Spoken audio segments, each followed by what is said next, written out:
Hello student, कैसे हैं आप। नेक्सस एजुकेशन पॉइंट में आपका स्वागत है। हम हाजिर एक नई वीडियो के साथ। आज हम बात करेंगे BA programme third year fifth semester की पॉलिटिकल साइंस। टॉपिक है लोक नीति। मोस्ट वेरी इंपॉर्टेंट टॉपिक है। लोक नीति का टॉपिक आपके एग्जाम में बहुत आता है, तो चलिए लोक नीति के ऊपर बात करते हैं। इससे पहले अगर आपने हमारे चैनल को सब्सक्राइब नहीं किया तो हमारे चैनल को सब्सक्राइब करें, बेल आइकन जरूर बजाएं।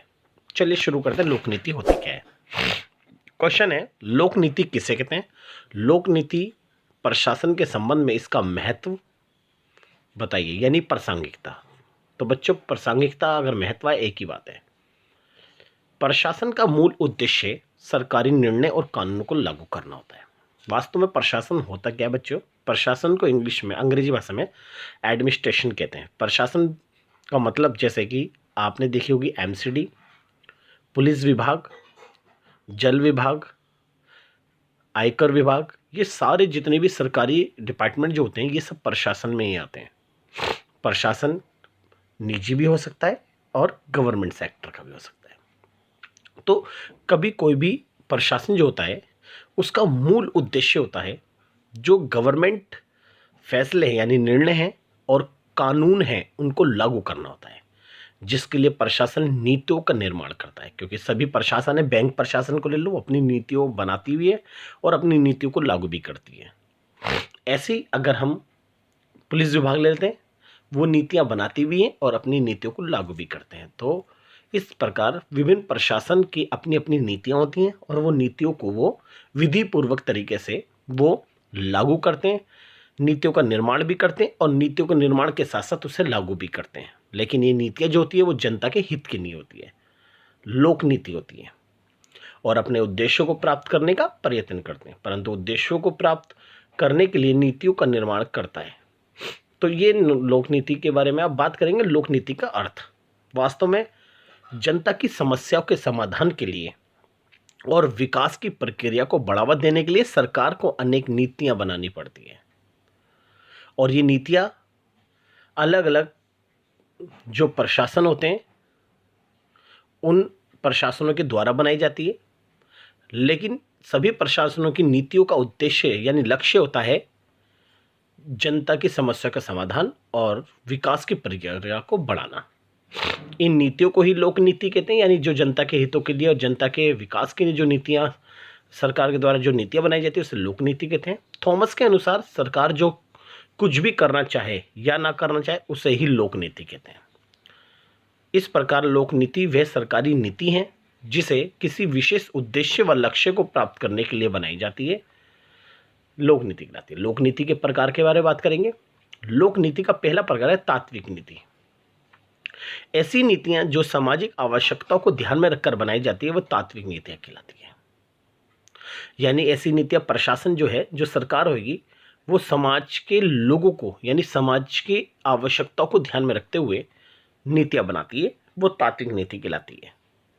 अर्थात इन नीतियों का संबंध किसी विशेष वर्ग से नहीं होता, जैसे कि प्रदूषण नीति, क्योंकि प्रदूषण नीति जो है वो समाज के सभी लोगों के लिए है। पर्यावरण, शिक्षा, शिक्षा समाज के सभी लोगों के लिए, रोजगार, रोजगार भी समाज के सभी। यानी तात्विक नीति किसी एक विशेष वर्ग के लिए नहीं बल्कि समाज के सभी हितों को ध्यान में रखकर बनाते हैं। तो दूसरी नीति है नियंत्रण नीति। ऐसी नीतियां जिनका संबंध किसी विशेष कार्य या प्रक्रिया को नियंत्रित करना होता है, नियंत्रण नीति कहलाता है। जैसे कि दवा चिकित्सा नीति, यातायात नियंत्रण, चुनाव नियंत्रण, क्योंकि इसके अंदर हमें नियंत्रण करना होता है। तो ऐसी नीति जो किसी प्रक्रिया को नियंत्रित करने के लिए बनाई जाती है उसे नियंत्रण नीति कहते हैं। ठीक है, जैसे कि आपने देखा होगा अभी कोरोना चला था, सबसे बड़ा एग्जाम्पल। कोरोना को नियंत्रण करने के लिए हम प्रयास कर रहे थे। अगर आपने देखा होगा पॉल्यूशन होता है, उस पॉल्यूशन को भी हम सीमित करने का प्रयास करते हैं। तो ये सब उसके लिए जो नीतियां बनाते हैं हम, वो नियंत्रण नीति होती है। वितरण नीति, जब सरकार किसी वस्तु या सेवा का वितरण करना चाहती है, यानी वो ऐसी सेवा जो समाज के सभी लोगों में बांटना चाहती है, तो इसके वितरण के संबंध में जो नीति बनाई जाती है उसे वितरण नीति कहते हैं, जिसका संबंध किसी विशेष वर्ग से होता है। जैसे कि राशन वितरण, यानी ये राशन वितरण जो है वो निम्न तबके के वर्ग की नहीं है। प्रधानमंत्री रोजगार, ये गरीब वर्ग के लोगों की नहीं है।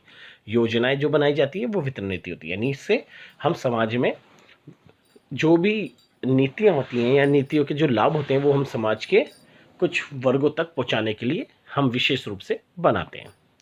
लेकिन ये इसका जो रूप है जाति धार्मिक नहीं होता, बल्कि समाज के निम्न यानी जो पिछड़े वर्ग हैं उनके लिए होता है। नेक्स्ट है पुनः वितरण नीति। ऐसी नीति जो सामाजिक आर्थिक परिवर्तन लाने के लिए बनाई जाती है पुनः वितरण नीति कहलाती है। सामंत समाज में उच्च वर्गों को अधिक आय प्राप्त होती है, अतः इनका पुनः वितरण करने के लिए जो नीति बनाई जाती है उसे पुनः वितरण नीति कहते हैं। पुनः वितरण नीति के अंदर जो दोबारा विकास के लिए नीति बनाई जाती है। तो ये हमने बात करी लोक नीति के प्रकार की। अब बात करें लोक नीति के लोक नीति के निर्माण की जो विशेषता है। पहला आपको मैं बताना चाहता हूँ कि लोक नीति के निर्माण की पहली विशेषता है जनहित पर आधारित, यानी प्रशासन में कोई सा भी प्रशासन हो, जो भी नीतियाँ बनती हैं वो सब जनहित यानी जनता के हितों को ध्यान में रखकर बनाई जाती है। दूसरी विशेषता है सरकारी संगठनों का संस्थाओं का द्वारा निर्मित। लोक नीति के निर्माण में सरकारी संस्थाओं व सरकारी अधिकारियों की भूमिका अत्यधिक होती है। यद्यपि लोक नीति निर्माण में गैर सरकारी संस्थाएं भी योगदान देती हैं और जो भी नीतियां बनाते हैं हम सरकारी संस्थाओं को ध्यान में रखकर और ये सरकारी संस्थाओं के द्वारा ही नीतियों का निर्माण किया जाता है।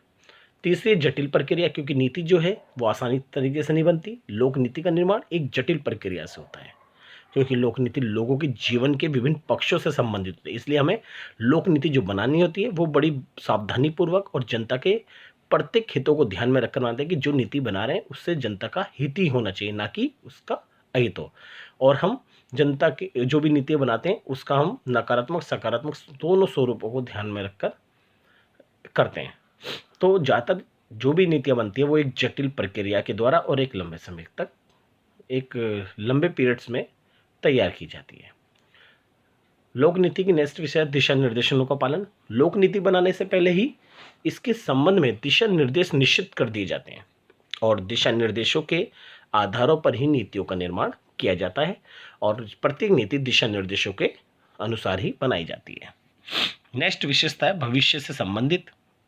लोक नीति जो होती है वो समाज के प्रत्येक व्यक्ति के लिए भविष्य से संबंधित होती है। लोक नीति सदैव भविष्य से संबंधित होती है, परंतु भविष्य निश्चित होता है। इसलिए लोक नीति बनाते समय भविष्य की अनिश्चितताओं, शंकाओं और चुनौतियों को भी ध्यान में रखा जाता है। तो हम भविष्य से संबंधित ये नीतियाँ बनाते हैं ताकि जो नीतियाँ बना रहे हैं इसका लाभ आज ही मिले और आने वाले जो वक्त है यानी आने वाला जो टाइम पीरियड से या आने वाला जो भविष्य है उसमें भी इन नीतियों का उन लोगों को भी लाभ मिल सके। लोक नीति के विशेषताओं की बात करेंगे। अब बात करेंगे लोक नीति का महत्व। लोक नीति का महत्व क्या होता है, चलिए देखते हैं। और लोक नीति का महत्व आ जाए या प्रासंगिकता जाए, बातें की है। लोक नीति अत्यंत महत्वपूर्ण होती है। नीति भविष्य की दिशा को निश्चित करती है, जिसके माध्यम से ये स्पष्ट किया जाता है कि भविष्य में इन क्षेत्रों को महत्व दिया जाएगा। क्योंकि जो नीति बनाते हैं हम पहले नीति बनाने से पहले हम डिसाइड करते हैं कि हमारे को जो नीतियाँ बनानी है वो नीति किस मकसद के बनानी है और किसको हम प्रायोरिटी देंगे। क्योंकि हमारे काम करने का जो काम करने का क्षेत्र बहुत होते हैं, हमें अनेक क्षेत्रों पे काम करना होता है, लेकिन उसमें से हम उन क्षेत्रों को चुनते हैं जो हमारे लिए फर्स्ट प्रेफरेंस में है, यानी जो इम्पोर्टेंट है, और किन क्षेत्रों को महत्व नहीं दिया जाता। लोक नीति के महत्व को निम्नलिखित बिंदुओं की सहायता से स्पष्ट कर सकते हैं। पहला है लोक नीति सरकार की भविष्य की नीति और कार्यक्रमों को स्पष्ट करती है। क्योंकि हमारी जो लोक नीति है इसका सबसे बड़ी प्रासंगिकता या महत्व यह है कि लोक नीति सरकार की नीतियों और कार्यक्रमों को स्पष्ट कर देगी। सरकार भविष्य में क्या करना चाहती है या सरकार प्रेजेंट यानी वर्तमान में क्या करना चाहती है, क्योंकि सरकार के स्वरूप को उनकी नीतियां और कार्यक्रम ही स्पष्ट करते हैं। नेक्स्ट है लोक नीति विभिन्न क्षेत्रों के प्रति सरकार के दृष्टिकोण को स्पष्ट करती है। क्योंकि लोक नीति बनने के बाद हमें सरकार का रवैया पता पड़ जाता है और सरकार क्या सोचती है और सरकार की विचारधारा क्या है यह हमें लोक नीति से प्राप्त हो जाता है। नेक्स्ट है लोक नीति सरकार की नीतियों के उद्देश्यों को स्पष्ट करती है और लोक नीति के माध्यम से ही हम ये ज्ञात कर लेते हैं कि सरकार का उद्देश्य क्या है और सरकार किन किन कार्यों को करना चाहती है। नेक्स्ट महत्व या प्रासंगिकता है लोक नीति सरकार की कार्य प्रणाली को स्पष्ट करती है कि सरकार कौन कौन से कार्य में लगी हुई है और क्या कार्य प्रणाली है। नेक्स्ट है लोक नीति बनाने से जनता के विकास के कार्य किए जाते हैं। नेक्स्ट है लोक नीति के माध्यम से लोगों को सेवाएं सरलता पूर्वक मिल जाती है और आसानी से लोगों का विकास हो जाता है। ये लोक नीति का महत्व और इसकी प्रासंगिकता है। अब बात करते हैं भारत में लोक नीति के निर्धारण के अभिकरण, यानी लोक नीति बनाने में किन किन का योगदान होता है। पहला संविधान। अगर लोक नीति के निर्धारण के अभिकरण आ जाते हैं तो इसे आप थोड़ा थोड़ा एक्सप्लेन कर सकते हैं। जैसे कि लोक नीति बनाने को संविधान की ध्यान रखा जाता है, क्योंकि संविधान से बाहर हम अपनी लोक नीति नहीं बना सकते।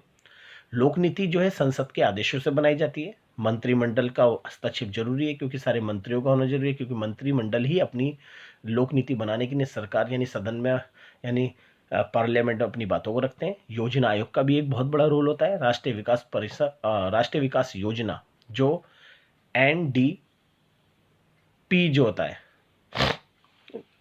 है ना, नेशनल डेवलपमेंट प्लानिंग, न्याय, दबाव समूह, राजनीतिक दल, प्रेस और परामर्श समितियों जैसी समिति संस्थाओं का यानी अभिकरणों का बहुत बड़ा लोक नीति बनाने में योगदान होता है। तो इसको आप बहुत अच्छे से क्वेश्चन को कर लीजिएगा।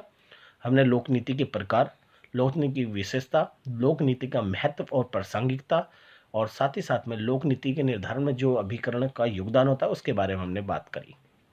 तो ये वीडियो यहीं तक है। अगर आपने अभी तक हमारे चैनल को सब्सक्राइब नहीं किया तो हमारे चैनल को सब्सक्राइब करें, बेल आइकन जरूर बजाएं, लाइक कमेंट शेयर करना ना भूलें।